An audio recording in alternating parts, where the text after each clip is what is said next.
ხმა გამეცი აქ ხარ? ვინმეს ესმის ჩემი? ვინ ჯანდაბა იყო ეს? სად წავიდა? ცენტრს უნდა დაუკავშირდე.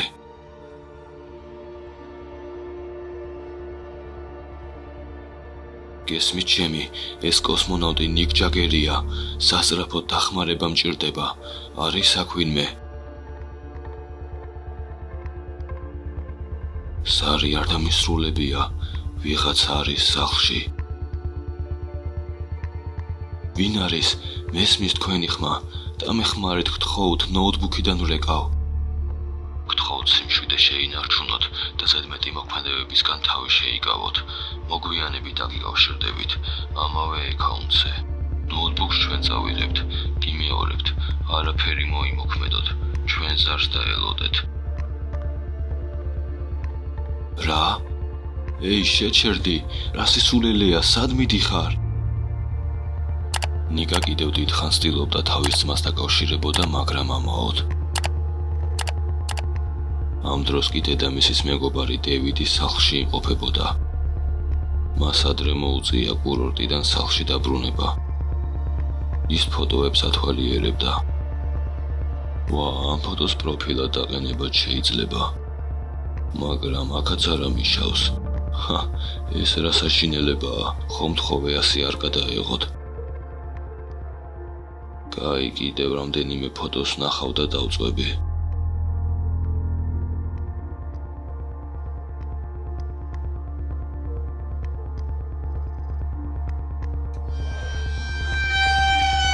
მეჩვენება თუ ვიღაც იმალება პალმის უკან, სათვალე უნდა გავიკეთო.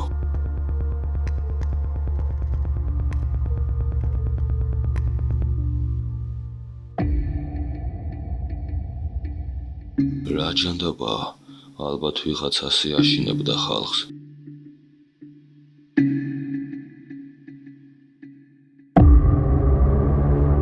ლენსი უკვე სახლში ხარ?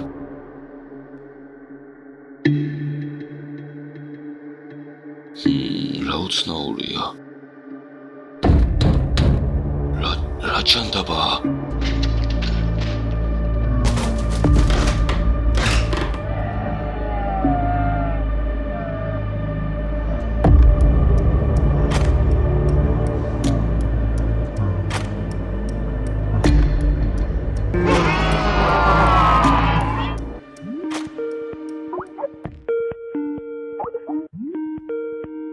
ჩემი ძმის აკაუნთი რეკავს.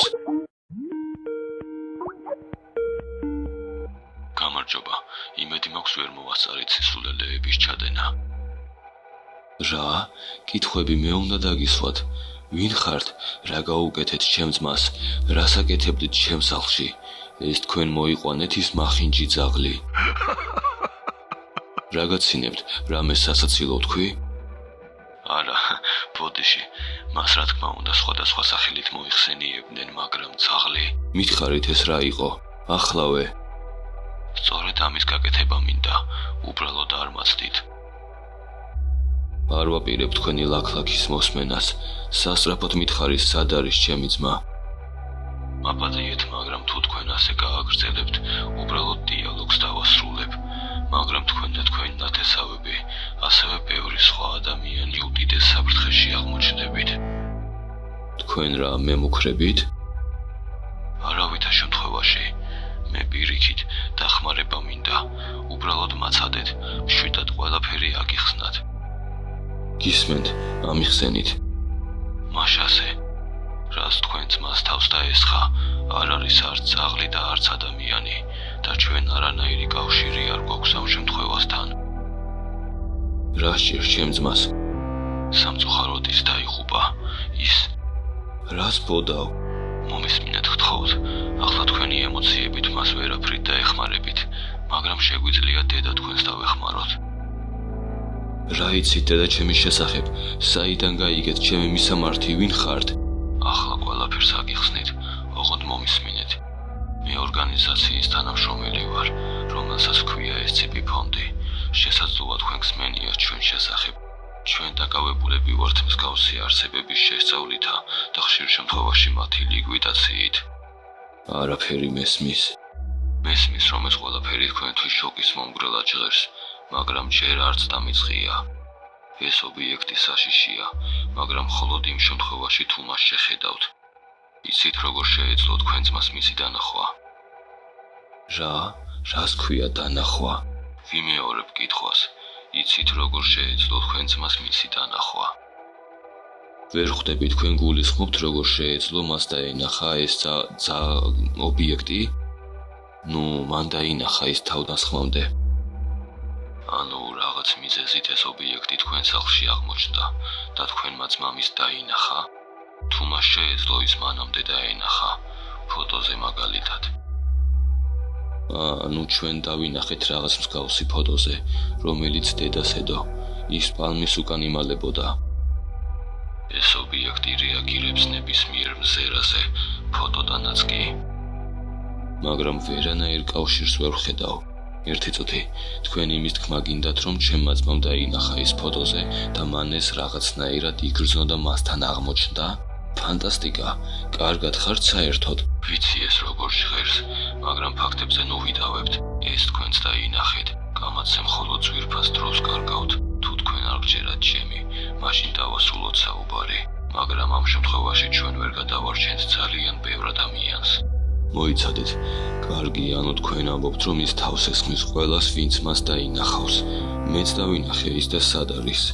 თქვენ ნიკოლას ჯაგერი ხართ, ხო? პროფესიით ასტრონავტი. კი, მართალი ხართ. არც კი გითხავთ, საიდან იცით ეს ყველაფერი. თუ თქვენ სახელმწიფო ორგანიზაციაში ხართ, თქვენ გაქვთ ცნობა ამ ინფორმაციასთან. ჩვენ არ ვართ სახელმწიფო ორგანიზაცია.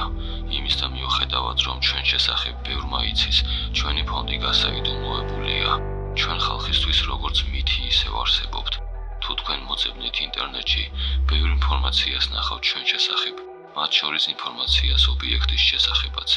ოდესღაც დიდი ხნის წინ ინფორმაციამ ჩვენი ფონდის შესახებ გაჟონა, მაგრამ ჩვენ დასაბედნიეროდ ხალხმა ეს ყველაფერი გამოგონილ ამბად ჩათვალა და მისი გამოყენება გასართობად დაიწყეს. ეს ყველაფერი სიგიჟეა. თქვენ თვითონ შეგიძლიათ შეხვიდეთ ინტერნეტში და ნახოთ ეს ყველაფერი, მაგრამ არ გირჩევთ ხალხს უთხრათ, რომ ეს ყველაფერი რეალობაა. რა თქმა უნდა, არავინ დაგიჯერებთ, გარისკო არ ღირს, მით უმეტეს თუ გინდათ, რომ დაგეხმაროთ. კარგი, ამას მოგვიანებით გავარკვევ.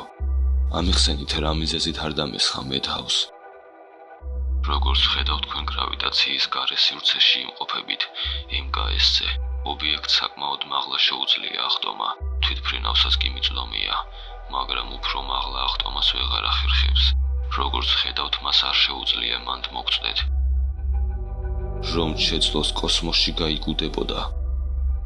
იმის და მიუხედავად, რომ ეს ცოცხალი არსებაა და არა ყოვლის შემძლე, არსებობს ფაქტორები, რომლებიც მასზე გავლენას არ ახდენენ. ამ ობიექტს შეუძლია გადაიტანოს ნებისმიერი ჩვენთვის ცნობილი ზემოქმედება მასზე. გამოდის, რომ მესაფრთხე არ მემუქრება, ხო? არა. ეს ნიშნავს იმას, რომ ის არ მოისვენებს, სანამ თქვენამდე არ მოაღწევს. და უფრო ზუსტად რომ ვთქვათ, სანამ თქვენ არ დაბრუნდებით